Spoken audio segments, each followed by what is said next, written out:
maybe up the blade a little bit, that one might carry a hair further. No, similar. I mean, it's kind of nice to see because if it's up the blade a bit, you expect it maybe to go a bit further, but really it's gone the same number as it has when you've struck it maybe a tad lower. All right, guys, welcome back to the channel. Exciting day.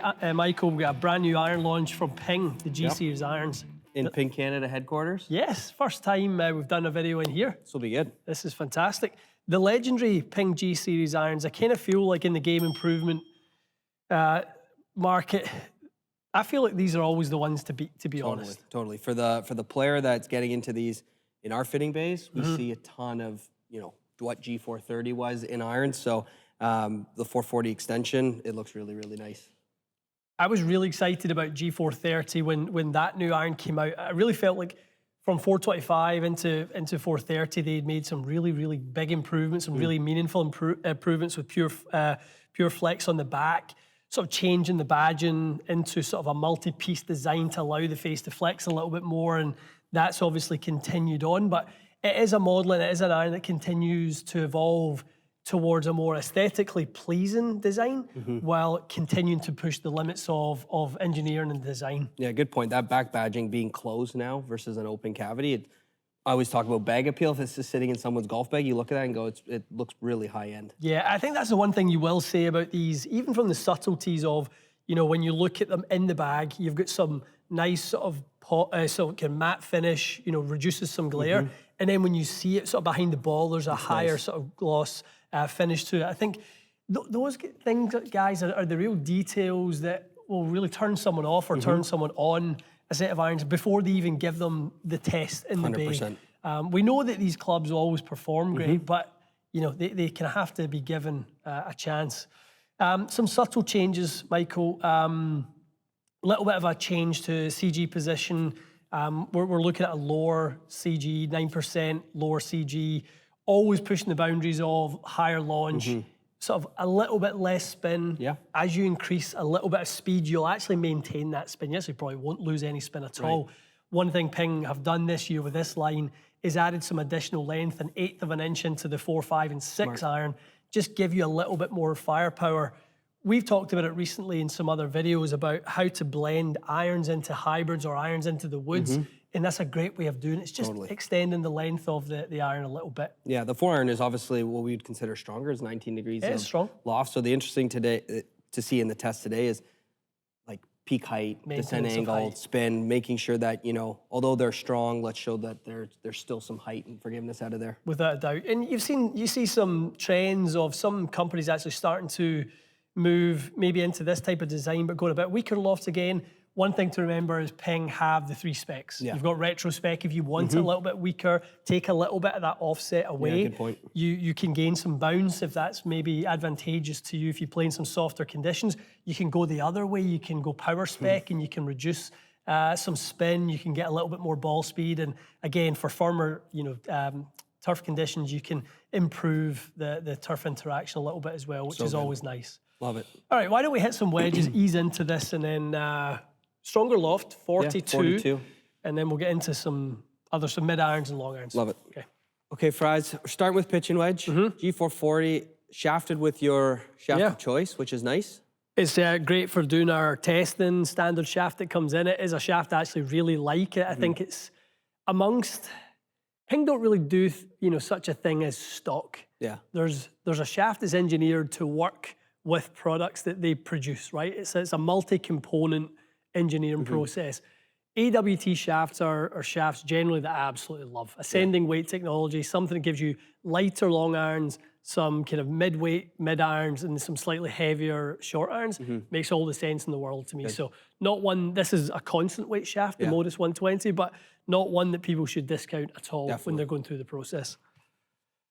Especially, Mikey, is obviously these lofts are getting, they're getting stronger every year. Felt nice and solid. Yeah, good strike. Pretty good there, Mikey. It really doesn't feel like it's kind of jumping off the face at all. They feel like they're coming off, you know, nicely, which I really like. When it comes to a 42-degree wedge, there's nothing worse than it looking like it's coming out screaming off the face. That launch is good. What's that peak height at?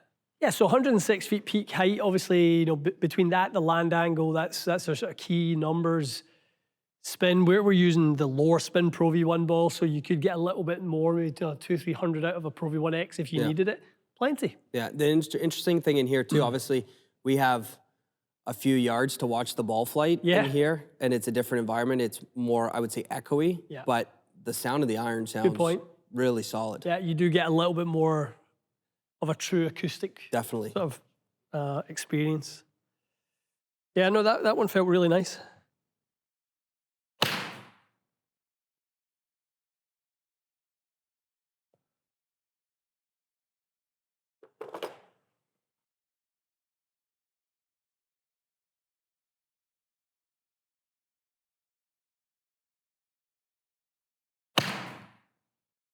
We felt like the best one so far, that one, Mikey. A good amount of spin. I mean, the one thing to remember for those who are really into sort of the intricacies of the flight and how it reacts in the green, you've got to be careful. You know, 51 degrees fairly steep coming down. Right? Not really going to see many people who are in the mid-50s from an angle of descent standpoint. If you're coming in pretty steep with lots of spin, that's when you start getting the ball sort of backing up too much. This is the right amount of sort of angle of descent with the right amount of spin to basically stop and then just pull up. Yeah. Right, just stick on the parking brake. It's not going to run too far forward. No, not at all. Not at all. So that's all good balance. If your angle of descent gets a little bit flatter, you're going to need a little bit more spin on your side. Yeah. If the angle of descent gets a little bit steeper, you can handle a little bit less spin. Definitely. But in terms of the balance of that flight, that's exactly where you would want it. Thoughts on the feel after the first couple swings? Good, really nice. Really, really solid. Yeah, good. Yeah, I mean, the last few have just all felt, they're all kind of really nicely collected around. Yeah, super consistent, which is good. Yeah. Like all your strikes are pretty spot on and speed's good. Like standard deviation's super tight. Bonkers. Yeah, really, really I good. really want people to understand that's how clubs are getting better nowadays. When you see a collection of shots put together like that, and for the spin, the launch, the speed, you know, when you start to see the standard deviation get so tight like that, that's what the hard yards are sort of, you know, going to culminate in a result like that for companies. Definitely. Really, really good. Okay, let's hit some sevens. Okay, Fries, good work with pitching wedge into 7 iron. Looks into transition from pitching wedge to 7 iron, pretty clean. This is really, yeah, looks are great, and this is where you can start to see the new shape and difference. The blade getting a little shorter toe to heel, you know, a little bit shallower top to bottom, and just a bit more of a compact shape, which for a head that has this much forgiveness in it is sort of going to really, you know, please a sort of lower handicap golfer. And allow them to play it, to be honest, for players who want that little bit more forgiveness. That felt good, Mikey. Sounded really good. Yeah. Little cutty one in there. Yeah, it felt like a pretty nice strike. Just, yeah, nice and neutral.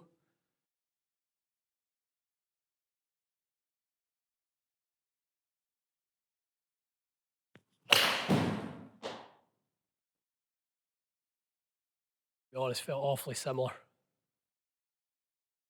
A nice flight.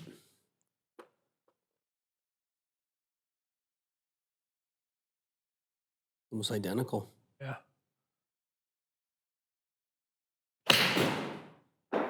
Maybe up the blade a little bit, that one might carry a hair further. No, similar. I mean, it's kind of nice to see because if it's up the blade a bit, you expect it maybe to go a bit further, but really it's gone the same number as it has when you've struck it maybe a tad lower. Peak height's gone up a bit. Right. But really, really good.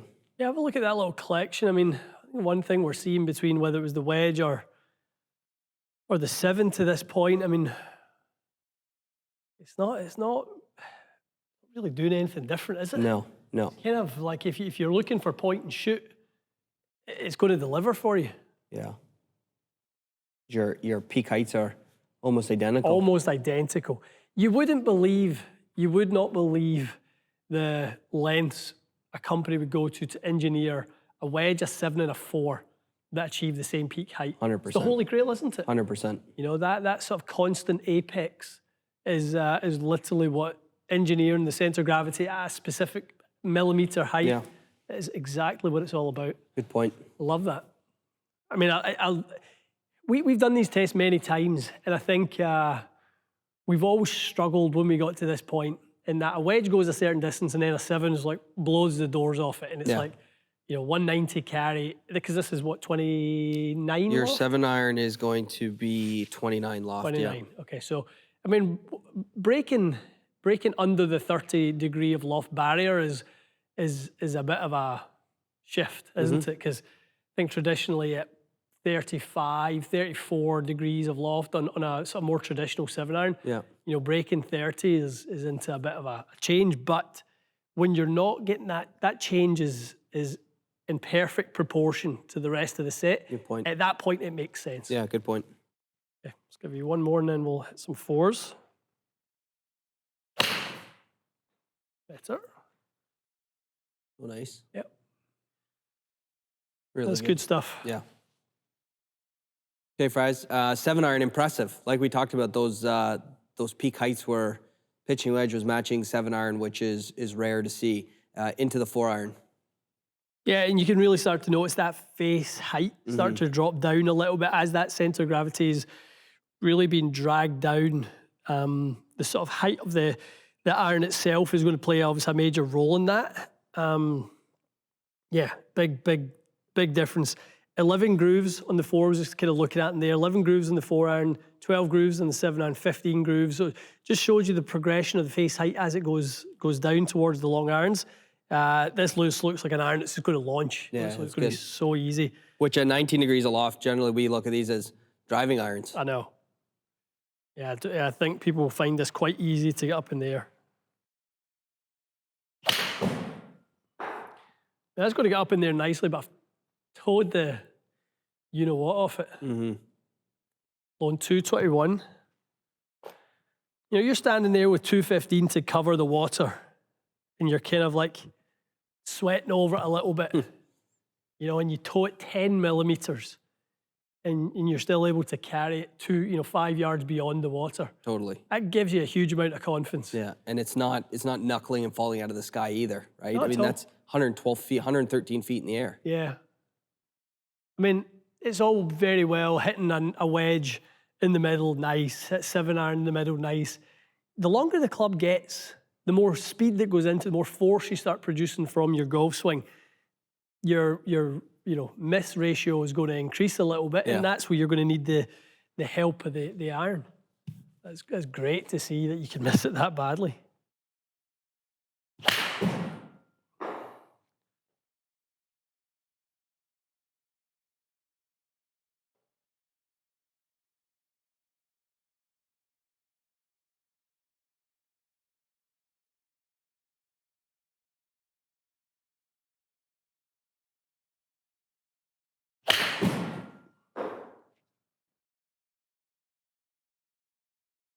Oh, good. I'm 13 again. Even watching the ball flight in here, Yeah. you can tell it's You can really see the easy launch, to get can't up in you? the air, no Yeah. problem.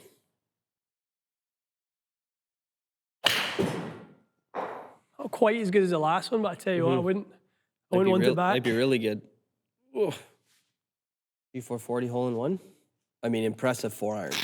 Really impressive, Mikey. Because, I mean, with that one, there was all sorts of strikes going on. Totally. You had be a honest. couple toey ones, maybe a couple thin ones, and Yeah.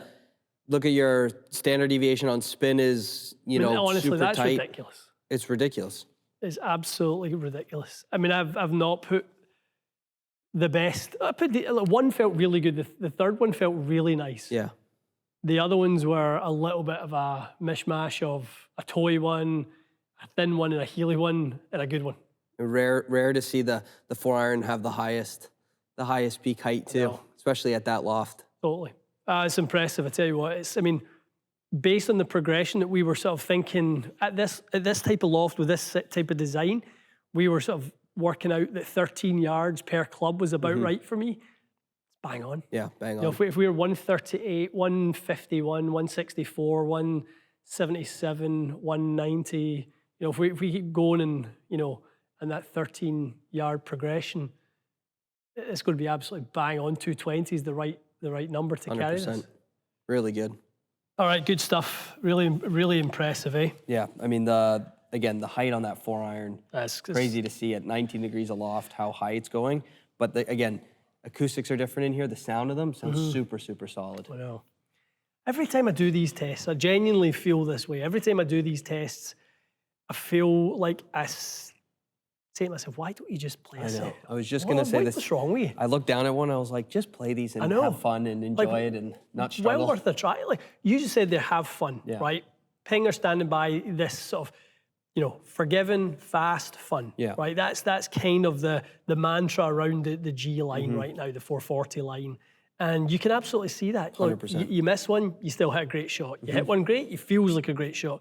You know, it's got all of it. To sort of talk about how they've built the set into a truly individualized set of golf clubs with a 4-iron that performs, you know, incredible as a 4-iron would want to. On the other end, there's a brand new sand wedge to add to the set. I think for the lofts being stronger throughout the set, offering right down to a sandwich, 56 degrees. Yeah. That matches the irons that you play in your long irons. It makes so much sense. I know I'm a big believer in even set gap wedges for a lot of our clients. To now have the offer of a sandwich makes so much sense. And in that classic, legendary I2 shape. Yeah. Yeah, I mean, for a lot of players, that's I like it. A little higher face, that kind of hosel gets a little skinnier. A little thinned out. Yeah, it's a nice add to the setup. Yeah, for anyone who doesn't have quite that confidence, the sort of wider, nicely cambered sole, it's going to tick a lot of boxes. Really good set of irons. Yeah. Impressive, guys. You can tell. I'm sure we're really, really impressed. This is some technology in here and some design that's going to be really hard to beat within its category. Definitely. This, we call it a distance game improvement iron, but I think in the retro lofts, you could have it for some lower handicaps that are looking to have that fun or, maybe the aging demographic. But, I'm thinking we've hit a lot of juniors, a lot of ladies, anyone can fit into these irons, which is nice. So it's exciting to have them in the matrix. Really is. Okay, let us know what you think, guys. I'm excited to get into the hybrids a little bit as well because they are, from a design, a little bit of an extension of the irons as well, in that there's some unique designs per model, but per loft in the hybrids. We're going to talk about those in the fairway wood video, guys. So make sure you watch that one, because anyone who's thinking about the irons should really be considering where do the irons break and where do the hybrids start. I think that's going to be a big thing for all of you to be looking at. So stay tuned for that video and the other ones to come on the brand new G440 line. Stay tuned for more and we'll see you again soon.